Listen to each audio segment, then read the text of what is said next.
তো ফাইনালি আজ আমরা এসে পৌঁছেছি বৃন্দাবন, যেটা আগের ব্লগে তোমাদেরকে দেখিয়েছিলাম। এই জায়গাটার নাম হচ্ছে মায়াবতী চড়ায়ু। তো আমরা এর আশেপাশেই হচ্ছে রুম ভাড়া নেব। মায়াবতী চড়ায়ুর যে ওভারব্রিজটা আছে ওর নিচেতেই আমরা রুম ভাড়া নিয়েছিলাম। এখানে রুমগুলো ভীষণ সুন্দর হয় আর দামগুলো একদম কম প্রাইসের মধ্যে, মানে 1000 থেকে 1200-র মধ্যে তোমরা খুব ভালো ভালো রুম পেয়ে যাবে। আমরা যেহেতু মথুরা এসেছিলাম, তো মথুরা থেকে একবারে মানে মায়াবতী চড়ায়ু দিয়েই আর কি আসা। এখানে থাকলে তোমাদের সব দিক থেকে সুবিধা, মানে প্রেম মন্দির এখান থেকে 1 কিলোমিটারের মধ্যে 10 টাকা ভাড়া, মানে সব দিকে দেখার সুবিধা আর কি। আর প্রেম মন্দিরের কাছাকাছি আমরা রুম নিইনি, কারণ প্রেম মন্দিরের কাছে রুম নিতে গেলে এখন একটা ভালো, মানে আমরা যে কোয়ালিটি রুম নিয়েছি সেরকম রুমগুলো 2 থেকে 3000 টাকা পার ডে, মানে 2500 টাকা 3000 টাকা পড়ে যেত। তো সেই জন্য আমরা ভাবলাম 3 দিন যেহেতু থাকবো, 9-10 হাজার টাকা দিয়ে রুম নিয়ে আমাদের পক্ষে সম্ভব না। তো রুমে গিয়ে ফ্রেশ ট্রেশ হয়ে আমরা বেরিয়ে পড়েছিলাম। প্রথম দিনে আমরা নিধিবনের উদ্দেশ্যে বেরিয়েছিলাম। এখানে প্রচুর পরিমাণে গোপী ড্রেস, আমার মেয়ের তো একই রকম, মা মেয়ে ড্রেস দেখে ওর খুব পছন্দ, বায়না ধরলো, তার জন্য একই রকম ড্রেস আমি একটা ও একটা নিয়েছি। আমার খুব একটা পছন্দ না, তারপরেও দুজনের একই রকম ম্যাচিং হচ্ছিল বলে নিতে হলো। তো এইখানে এসে ঘটে গেল একটা বিপদ, মানে এখান থেকেই আমার ফোনটা আর কি হনুমানে নিয়ে পালিয়েছিল। ঠিক এই ভিডিওটা করার মুহূর্তেই আমার ফোনটা হাত থেকে হনুমানে নিয়ে পালিয়েছিল। তারপরে ঘন্টাখানিক আমি আর কোনো ভিডিও করিনি। নিধিবনে ঢোকার পরে তো ভীষণ ওখানে ভিড় ছিল।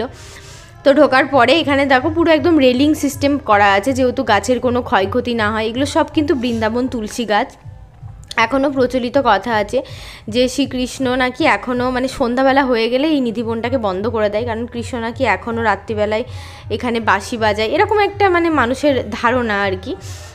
তো জানি না কতটা কি সত্যি, অবশ্যই কিছু তো একটা সত্যির ব্যাপার আছেই, কারণ এত মানে সত্য আমাদের, মানে এত মানে পদে পদে প্রমাণ আমাদের হিন্দু ধর্মের আর কি। প্রমাণ কিন্তু একটা না, হাজার হাজার লাখ লাখ প্রমাণ।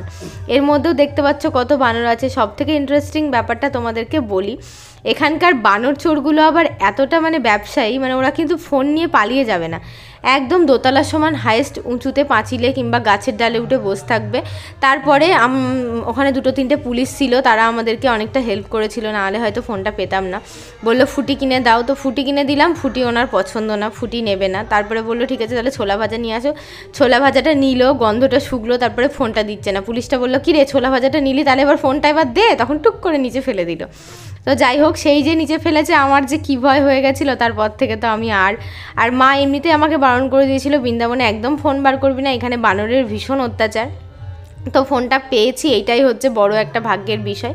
নিধিবনের মধ্যে কিন্তু ভিতর ছোট ছোট অনেকগুলো মন্দির আছে, অনেকটাই টাইম লাগবে তোমাদের ঘুরতে। আর এই টাইমটা কিন্তু ভীষণ ভিড়, কারণ এটা যেহেতু ঠান্ডার টাইম। গরমের টাইমে দেখবে মানুষ খুব একটা ঘোরে না, শীতের টাইমেই ঘোরে। আর এখানকার ওয়েদারটা ভীষণই ঠান্ডা, মানে মানুষকে দেখেই বুঝতে পারছো যে মানে এমন কোনো মানুষ নেই যে সোয়েটার টুপি কেউ পরেনি।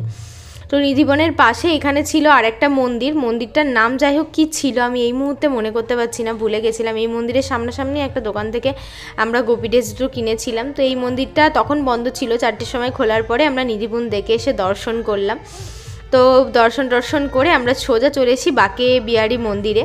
তো এটা হচ্ছে অনেক পুরনো একটা মন্দির, অনেক জাগ্রত বাঁকে বিহারী মন্দির, কারণ প্রেম মন্দির, বাঁকে বিহারী মন্দির, নিধিবন, এইগুলোই হচ্ছে তোমার স্কন মন্দির। এগুলোই কিন্তু বৃন্দাবনের সব থেকে বেস্ট মন্দির আর কি, প্রত্যেকটাই ভালো, কিন্তু এগুলো ভীষণ বড় বড় মন্দির। তো যাই হোক, এখানে খানিকটা টাইম আমরা, যেহেতু আমরা পুজো দিতে পারবো না, প্রচুর মানুষ পুজো দিচ্ছিল, পুজো দেওয়ার ব্যবস্থা ছিল। এটা হচ্ছে শ্রী রাধা বল্লভ মন্দির, এটাও অনেকটা উঁচুতে, সিঁড়ি দিয়ে উঠে তারপরে আমাদেরকে আসতে হলো। প্রচুর মানুষ ছবি তুলছিল। তো প্রত্যেকটা জায়গাতে তো ছবি অ্যালাউ করে না, যেখানে যেখানে অ্যালাউ করছে সেখানেই আমরা দেখছি সবাইকে ছবি তুলতে, না হলে বকা খেতে সত্যি ভালো লাগে না।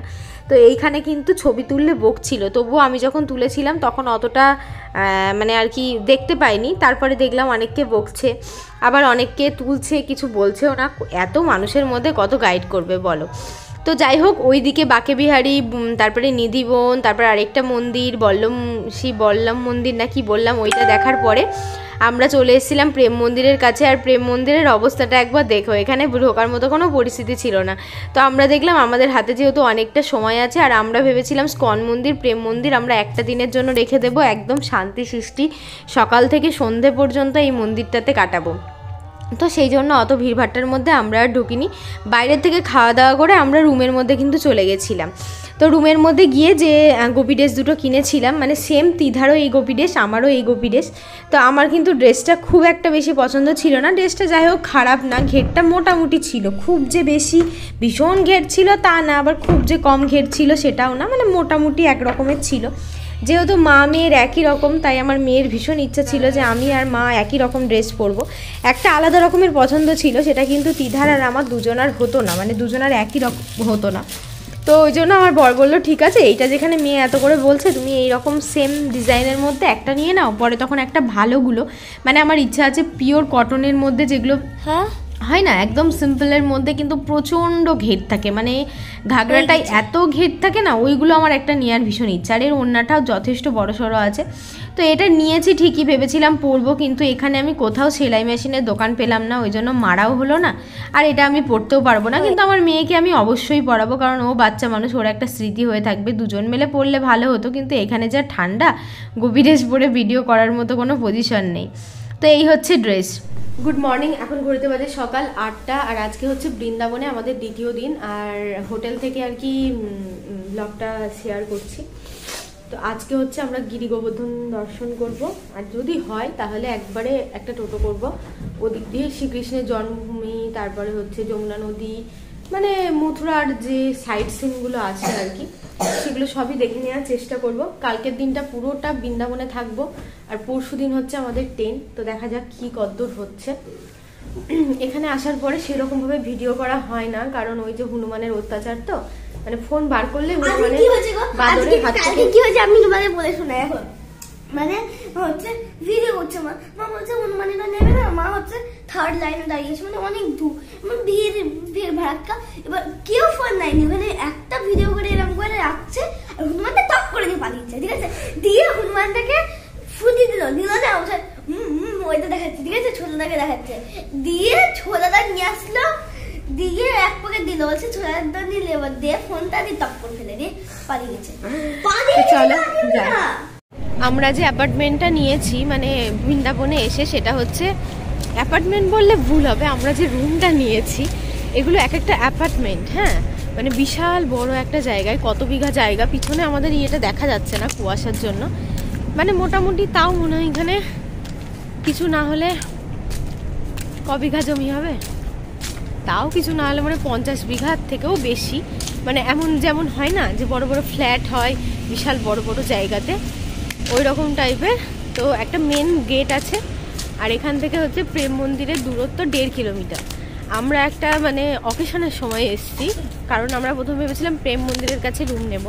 প্রেম মন্দিরের কাছে রুম নিতে গেলে মানে মোটামুটি আমরা যেমন রুম নিই আর কি, একটু মোটামুটি পরিষ্কার পরিচ্ছন্ন রুম নিতে গেলে আমাদের মোটামুটি 3000 টাকা করে পড়তো। যেহেতু আমরা বৃন্দাবনে 3 দিন থাকবো, তো অতটা বাজেট দিয়ে রুম নেওয়া সম্ভব না, ওই জন্য আমরা হচ্ছে একটুখানি প্রেম মন্দির থেকে এক কিলো, এখান থেকে 10 টাকা ভাড়া নিচ্ছে, 1 কিলোমিটার হবে প্রেম মন্দির।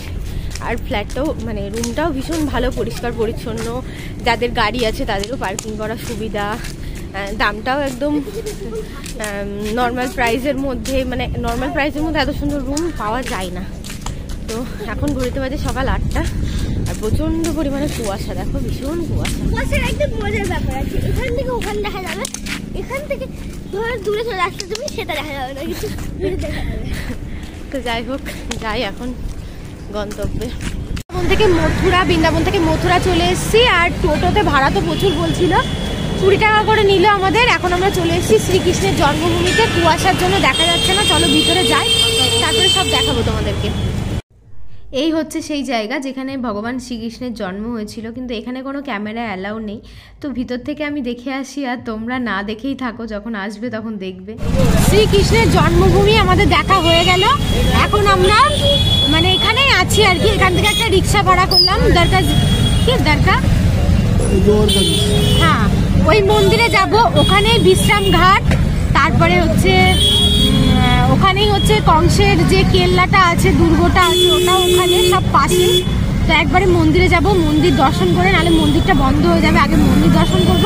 বিশ্রাম ঘাট আর ওই কংসের যে কেল্লাটা আছে ওটা সারাদিন খোলা থাকে, কিন্তু মন্দিরটা মনে হয় 11টা 12টার দিকে বন্ধ হয়ে যায়, ওই জন্য আগে মন্দির যাব, মন্দির দর্শন করে ওই দুটো দেখবো। আর এখানে তো ফোন অ্যালাউ করে না মানে ভিতরে, ওই জন্য কিছু দেখাতে পারিনি তোমাদেরকে।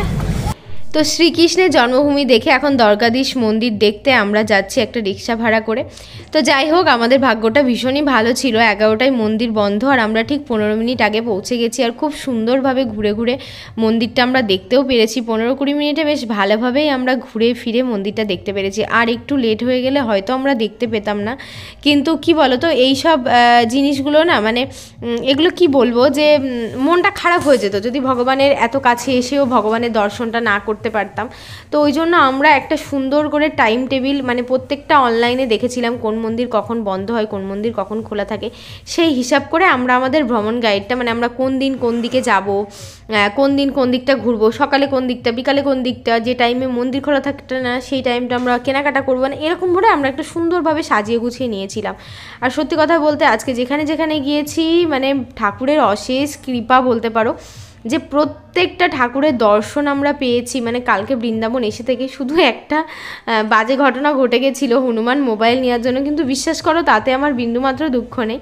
কারণ এটা পরে যখন জানতে পারলাম যে হ্যাঁ, হনুমানগুলো ফোন নেয় ঠিকই, কিন্তু ওরা কিন্তু মানে ফোনটাকে যে নিয়ে পালাবে সেরকম না, ওরা খাবারের জন্যই ফোনটাকে নেয়। তুমি ওদেরকে খাবার দিয়ে দাও, ব্যাস ওরা তোমার ফোন দিয়ে দেবে, যে তোমার ফোনটা দেবে না সেটা না। তো এই হচ্ছে একটা ভালো দিক। তো তারপরে দেখো আমরা এখানে হচ্ছে তোমার মন্দিরটার বাইরের থেকে একটু দেখাচ্ছি, ভিতরটা তো তোমাদেরকে দেখালাম, তখন হুটোপাটা করে ভিতরটা দেখা হয়নি। এরপরে আমরা সোজা চলে যাব বিশ্রাম ঘাটে। তো সেই বিশ্রাম ঘাটে গিয়ে কথা হচ্ছে। আজকে ভীষণ কুয়াশা, ওই জন্য তেমন একটা কিছু দূরের বোঝা যাচ্ছে না।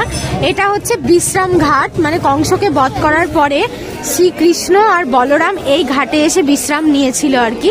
তো এই জন্য এই ঘাটের নাম হয়েছে বিশ্রাম ঘাট, মানে এই ঘাটে এসে বিশ্রাম নিয়েছিল। এই দেখো বিশ্রাম ঘাট, আর এই ঘাটের আশেপাশে ছোট ছোট অনেক মন্দির করেছে। আমাদের আজকে যেহেতু গোবর্ধন পরিক্রমা করব, ওই জন্য আমরা নৌকাতে করলে এখান থেকে তোমরা অনেকগুলো ঘাট পরপর পরপর দেখতে পাবে, কিন্তু এখানকার ফেমাস ঘাট হচ্ছে বিশ্রাম ঘাট। তো সেই জন্য এইটা আমরা দর্শন করে গেলাম। এখন আমরা এসেছি কংসের কেল্লাতে, যেটা 10 বার ভাঙা হয়েছে আর 10 বার গড়া হয়েছে। তারপরে লাস্ট বানানো হয় 1600 কত সালে, 1600, ওটা মানে সাল না খ্রিস্টাব্দ নাকি না 1600, যাই হোক এই মুহূর্তে হেঁটে হেঁটে মাথা খারাপ হয়ে গেছে, মনে পড়ছে না। 1600 শতাব্দীতে বানানো হয়। তারপরে মোটামুটি 100, 200, 300, 400, 500 বছর কেটে গেছে। এই কেল্লাটার অবস্থা ভীষণই খারাপ, মানে এটা সেই কৃষ্ণের আমলকার না, মানে কৃষ্ণের তখন মুসলমানদের ভীষণ দাপট ছিল, ওই জন্য ওরা সব আর কি ভেঙে ছুড়ে দিয়েছিল। তারপর 10 বার তৈরি হয়েছিল, 10 বার ভাঙা হয়েছিল। লাস্টে বানিয়েছে হচ্ছে মান কি বেশ একটা নামটা ভুলে গেছি, মনে পড়ছে না, সব ভুলে যাচ্ছি গাই। সব ভিডিওতে দেখে দেখে মুখস্থ করে রেখেছিলাম, পরীক্ষার খাতায় এসে দেখছি কি কিছুই মুখস্থ নেই, সব ভুলে গিয়েছি। এইটা হচ্ছে ব্যাপার। তো এখানে যাকে জিজ্ঞাসা করছিলাম সেই বলছিল দেখার কোনো কিছু নেই, কিন্তু আমার মনে হলো যে না, এসেছি যেখানে আবার আসতে পারবো কি পারবো না, ওই জন্য কংসের কেল্লাটা একবার দেখেই যাই। যেহেতু আজকে ভীষণ কুয়াশা, ঘড়িতে 11টা 11:30 বেজে গেছে, তো ওই জন্য দূরে দেখা যাচ্ছে না। এখান থেকে যমুনা নদী দেখা যাচ্ছে, দাঁড়াও আমি তোমাদেরকে দেখাই পিছনে ক্যামেরাতে। এখানে বয়ে চলেছে যমুনা নদী। এখানে যারা যারা বোটিং করতে চায়, বোটিং করতে করতেও কংসের কেল্লা টেল্লা এগুলো সব দেখতে পাবে। আর আমরা একদম উপর থেকে ভিডিওটা আর কি করছি, বহু মানে পুরনো, এগুলো ধরো একদম ধসে ধসে গেছে, তো ওই জন্য আমার মনে হয় তা মোটামুটি 50 বছর আগে এগুলো রিপেয়ারিং করা হয়েছে, মানে আমাদের জন্মের আগে।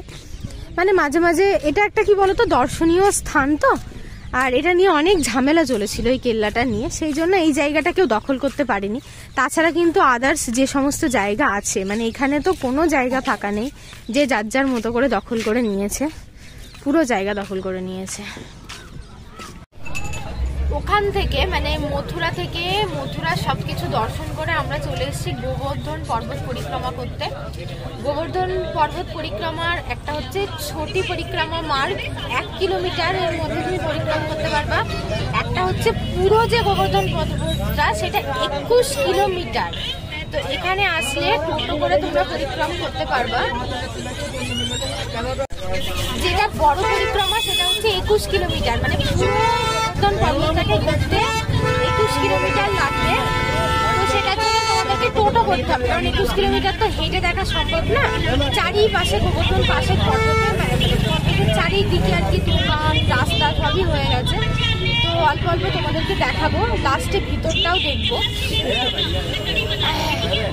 তো এইটা হচ্ছে, এই দেখো এখানে লেখা আছে যারা অল্প পরিক্রমা করতে চায়, মানে হেঁটে 1 ঘন্টায়, মানে ভিতরটাকে গোবর্ধন পর্বতের উপরে যেটা শৌখিন করে আর কি বানানো আছে, যে কৃষ্ণ কেরি আঙুল দিয়ে এরম করে ধরে আছে গোবর্ধন পর্বতটাকে, তো সেটা হচ্ছে 1 কিলোমিটারের মধ্যে। আর আমরা 21 কিলোমিটার পরিক্রমণ করব বলে আজকে এসেছি। তো দেখা যাক কতদূর কি করতে পারি আর তোমাদেরকে কতটা কি দেখাতে পারি। কত মানুষ গন্ডি কাটতে কাটতে পরিক্রমা দিচ্ছে, কিন্তু আমাদের যেহেতু সময়টা স্বল্প ছিল, তো সেই জন্য আমাদের কিছু করার ছিল না, আমাদের টোটো করেই পরিক্রমা করতে হয়েছিল। প্রচুর মানুষ আছে যারা টোটো করে পরিক্রমা করছে, প্রচুর মানুষ আছে যারা ডন্ডি খেতে খেতে যাচ্ছে, কিছু কিছু মানুষ আছে পায়ে হেঁটে যাচ্ছে। তো এই যে পরিক্রমা করতে করতে তোমরা কিন্তু পাশাপাশি প্রচুর ছোটোখাটো মন্দির পাবা, আর এর ভিতরেই কিন্তু সাইডেই তোমরা শ্যামকুণ্ডু, রাধাকুণ্ডু এগুলো কিন্তু পেয়ে যাবা।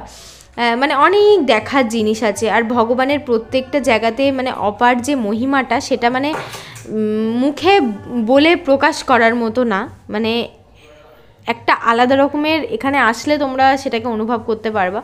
তো প্রচুর জায়গায় যারা পরিক্রমা করছে তাদেরকে বিভিন্ন ধরনের পকোড়া, লুচি, তরকারি, অনেক রকমের খাবার আর কি দিচ্ছে। আমরা টোটো করে যাচ্ছি তো গাড়ির মধ্যে এসে হাতে দিয়ে যাচ্ছে। তো ওখানকার আর কি টোটোওয়ালারা যারা ছিল, যে এগুলো তো ভগবানের প্রসাদই না, তো এটাই বা কতজন পায় বলো। তারপর পরিক্রমা করতে করতে আমরা এসে পৌঁছালাম রাধাকুণ্ডুতে। তো পাশাপাশি দুটো, শ্যামকুণ্ডু আর রাধাকুণ্ডু পাশাপাশি দুটোতে। এখানেই নাকি রাধারানী মেহেন্দি করে তার হাতের মেহেন্দি ধুয়েছিল, তো সেই জন্য এখনও নাকি এখানকার মানুষের ধারণা যে মেহেন্দির রং নাকি এখনও জলের সাথে মিশে আছে। তো কি বলবো আর কি, মানে বলার কোনো ভাষা খুঁজে পাচ্ছি না। একটু দূর থেকে তোমাদেরকে দেখায়, ওই দিক থেকে দেখানো হয়নি। এই যে পাশেরটা দেখতে পাচ্ছ, এটা হচ্ছে শ্যামকুণ্ডু, আর এই সামনেরটা হচ্ছে রাধাকুণ্ডু। কেমন বাবু এখানকার ফুচকার টেস্ট কেমন? একটা মিষ্টি আর বাদ বাকি সব অন্যরকম, তাই তো? এখানকার ফুচকায় 5-6টা করে জল, 5-6 রকমের জল থাকে, এক একজনকে এক একটা জলে দেয়। আর এরা দেখো সবাই গন্ডি কাটছে আর কি। আর এদিকে হচ্ছে গোবর্ধন পর্বতের একদম সামনাসামনি গোবর্ধন মন্দির আছে, যেটা একদম ভগবান কিভাবে গোবর্ধন পর্বতটাকে তার কেরি আঙুলে করে ধরে রেখেছিল তারই একটা চিত্রস্বরূপ করে মন্দিরটা বানানো। এখানে একটা প্রভু এসেছে গাড়ি করে, তার জন্য এত ভিড়, প্রভু আর কি মন্দিরের মধ্যে। যাই হোক, আমাদের মোটামুটি আমাদের মানে মথুরাটা পুরোটাই ভ্রমণ করা হয়ে গেল। তোমাদের আরও একবার বলে দিই, মথুরাতে আমরা শ্রীকৃষ্ণের জন্মভূমি, দ্বারকাধীশ মন্দির, বিশ্রামঘাট, কংসের কেল্লা, তারপরে হচ্ছে গোবর্ধন পর্বত ভ্রমণ, কিন্তু আমরা ইয়েতে যেতে পারিনি, মানে রাধারানীর যেটা বাড়ি আর কি, সেখানে আমরা যেতে পারিনি। সেটা যেতে আরও অনেকটা দূর, অনেকটা সময় লেগে যেত। তো তারপরে আমরা মথুরা থেকে একটা বাস ধরেছি, আর বাসে করে আমরা চলে আসছি সোজা বৃন্দাবনের দিকে। আর বৃন্দাবনে আস্তে আস্তে এত ময়ূর এর মধ্যে, মানে এই জঙ্গলে জঙ্গলে, আমি তো অতটা খেয়াল করিনি, কিন্তু আমার মেয়ে কিন্তু এটাকে মানে বেশ ভালোভাবে খেয়াল করেছে। তো প্রচুর পরিমাণে ময়ূরও তো আর দেখে আর কি খুশি হয়ে যাচ্ছে যে ময়ূরগুলোকে দেখছে, নাচ করছে আর কি ময়ূরগুলো, 3-4টে করে ময়ূর। তো দেখে ভীষণই খুশি হয়ে গেছে। আজকে এখান থেকে সোজা আমরা চলে যাব বাড়ি, আর কোনো ভিডিও হবে না, মানে কালকের আবার নেক্সট ভিডিওতে তোমাদের বাদবাকিগুলো যেগুলো আমরা দেখেছি সেগুলো আবার নেক্সট ভিডিওতে দেখাবো তোমাদেরকে। তো tata, bye bye, love you all, ভালো থেকো।